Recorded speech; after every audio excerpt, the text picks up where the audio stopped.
Have you ever seen someone who is physically fit and having stress? Why?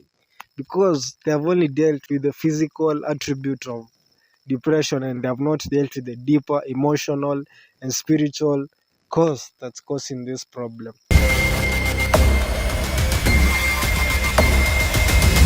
And I'm not here to kick down on humanistic approaches and say that they don't work in any way. Yes, they do work. Yes, but they only provide short-term fixes.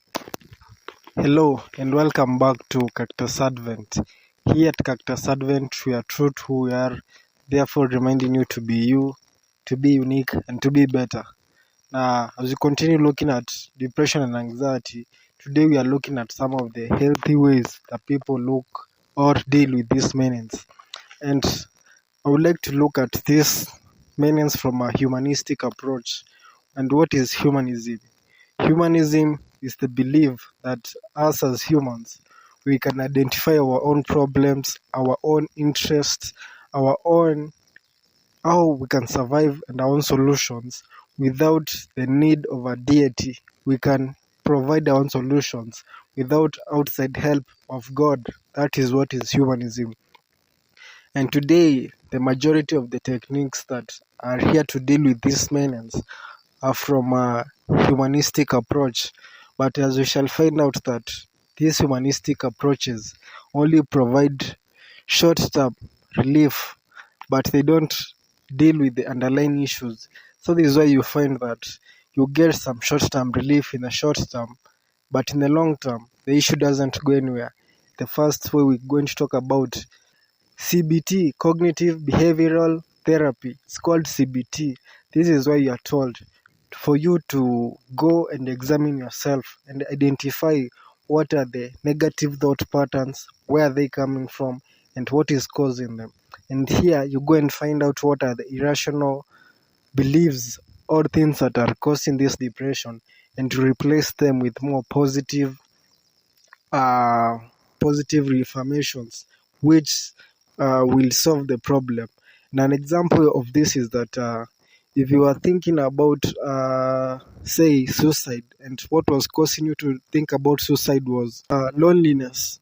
So they said, instead of feeling lonely, go and replace it with something like playing outside, so that when once that feeling comes, you go and play, so that feeling can go. And yes, it helps because you become fully aware of what is happening when that feeling comes, and you go and replace it with another thought. And it can help, but it's only surface level. You fail to see or uncover the deeper spiritual thing, or the deeper emotional thing that is causing this effect. And you only deal with the surface, and you always have this problem of every time you don't get a permanent solution. And another one that I see, and this is a big one, is positive self-talk.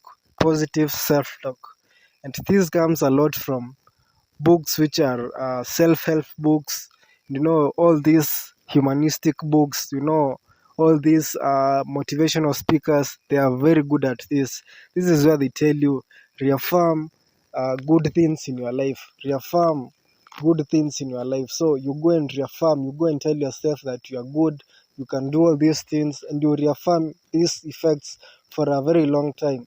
These things are mostly done in seminars and in self-help books,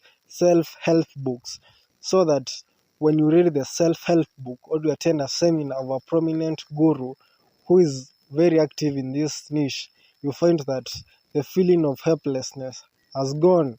Like, you've dealt with that emotion for that moment, but you only feel good when that person is around you, or you are reading that book. Once you get out of there, that feeling fades out, and that's the worst. When it fades out, you result back to your normal way. And I'm not saying that it doesn't work. Yes, it does work, but it only works in the short term. Positive self-talk, I believe everyone should be doing it, but it doesn't help in the long term. Like, there's a time which will come and you'll get tired of speaking positive affirmations to yourself, and now you relapse back to the same thing. And another one that I see that is very found is that they tell you to go and exercise. And I'm not here to say that exercise doesn't help. Exercise inasaidia sana. When you exercise, the body releases something called endorphin. And endorphin is the emotion which is responsible for bringing out emotions. And so you feel better when you produce endorphins. But you see, you only feel good when you are exercising. But once you stop exercising, the feeling comes back again. You see, that's a problem. That's what I'm saying. Like, you only feel good in the moment, but in the long run you don't feel good because this effect wears out. And once it wears out, you get back to default. Join me next week as we continue this mind-blowing conversation right here.